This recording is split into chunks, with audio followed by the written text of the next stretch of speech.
Soft rain taps a tin mailbox on Maple Street, Ludlow, Vermont. The air smells of wet cedar and the first bite of October wind. A single porch light flickers. Have you ever stood in the doorway of the only place you've ever called home and felt the hinges loosen under the weight of goodbye?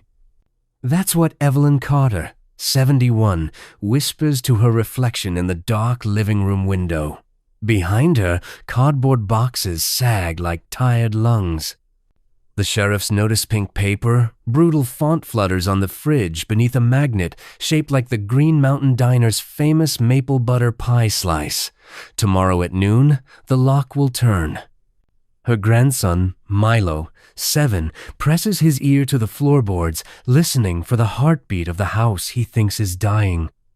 Their golden retriever, Sadie, noses Evelyn's ankle, tail low, as though she too understands eviction is a word that bites. Milo's voice cracks. "Graham, can we take the creak in the hallway with us?" Evelyn kneels, smoothing his hair. "We'll carry it right here." She taps his chest. "Houses are just wood. Love is what keeps the floor from falling out." Outside, the street is quiet except for the distant rumble of the 417 freight train crossing Depot Road, a sound Evelyn's late husband swore could lull anyone into believing tomorrow would be gentle. Tonight it sounds like a countdown. The kitchen clock chirps 9, 3 p.m. She and Milo begin the ritual, wrapping the ceramic rooster, folding the quilt her mother stitched in 1952, stacking library books they'll have to return unread. Each item feels heavier than the last. When the last box is sealed, Evelyn allows herself one sob, just one, into Sadie's fur. Then she squares her shoulders, the way she did when the mill closed, when the pension froze, when the medical bills began to bloom like frost on glass. Cut to the next morning, 7:12 a.m. The sky is pearl gray. Evelyn sets the kettle on the stove. She'll soon surrender. A knock. Not the sheriff's heavy rap lighter, almost shy. Milo opens the door to find Mrs. Gable from 2 blocks down, holding a foil-covered casserole that smells of sharp cheddar and hope. Behind her, a line of Ludlow neighbors stretches to the corner, clutching grocery bags, blankets, envelopes. Mrs. Gable says, "Evelyn, the pie lady told us what's happening. We're not letting Maple Street lose its best storyteller." Shock ripples across Evelyn's face. "But I haven't paid the property tax in." "Stop." Mrs. Gable lifts the foil. Steam curls like prayer. "We're past invoices today. We're on to dignity." Across the road, the Green Mountain Diner's owner, Gus, flips the open sign and waves. He's converted the back booth into a temporary bedroom, fresh sheets, lilac sachet, Milo's favorite blueberry pancakes on the house. A retired carpenter named Ray unloads a pickup stacked with 2x4s. The high school baseball team, in uniform still muddy from last night's game, forms a bucket brigade passing boxes to the town's vacant carriage house graciously offered by the Historical Society until further notice. If this moment touched you, take a second to subscribe to The Kind Story. Tap the like button and share it with someone who needs this today. By noon, the sheriff arrives, eyes widening at the crowd. Evelyn steps forward, voice steady. "We're not resisting. We're relocating together." The deputy, barely 20, cheeks blotched with embarrassment, tips his hat and retreats. The crowd exhales as one. But here's the gentle twist no one saw coming. Among the helpers is a quiet woman in a navy peacoat, gray streaks woven through her braid. She introduces herself as Lila, no last name, just Lila. While others haul boxes, she kneels to Milo's height and asks about his favorite constellation. "Orion," he says, "because he has a sword." She smiles like she's been waiting decades for that answer. Later, when the last quilt is tucked into the carriage house loft, Lila approaches Evelyn. "I knew your husband," she says softly. "Vietnam. He once gave me his last pair of dry socks. I never forgot."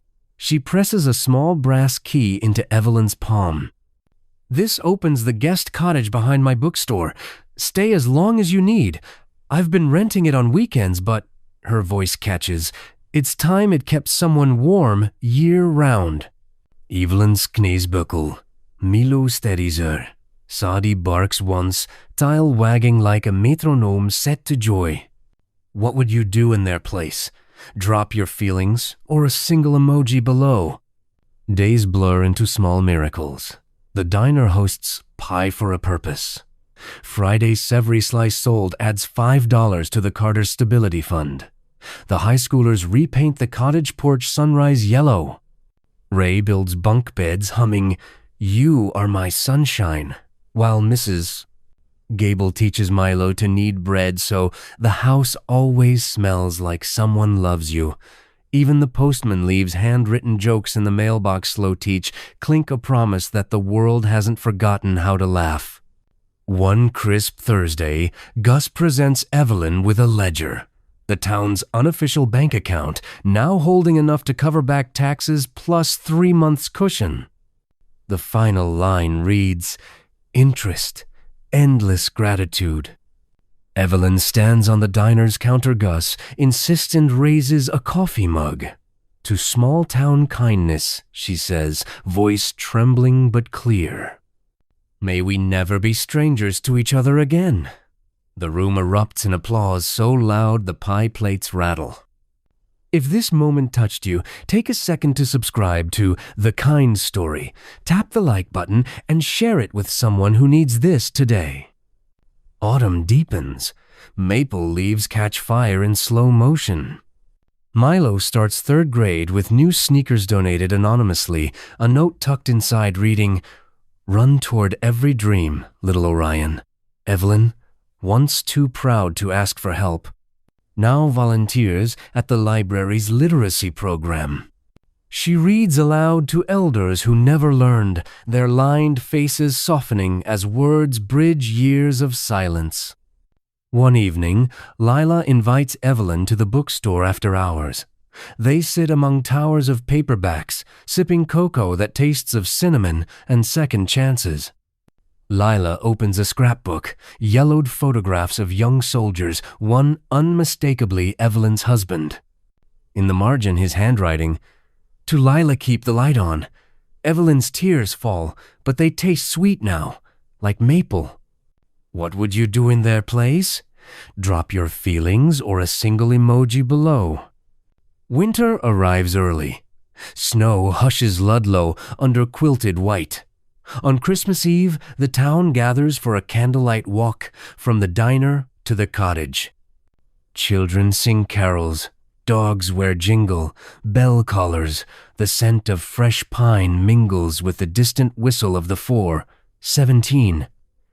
Evelyn and Milo stand on the porch, candles flickering against their faces. Mrs. Gable steps forward with a final gift, a deed signed and sealed. The community pooled funds not only to clear the tax lien, but to purchase the Maple Street house back from the bank. A ribbon as holly runs across the front door. "Welcome home," she says. Milo tugs Evelyn's sleeve. "Graham, can we take the creek in the hallway back where it belongs?" Evelyn really laughs for the first time in years. "Yes, darling, it's waited for us." The door swings open. Inside, every surface gleams. The creek greets them like an old friend.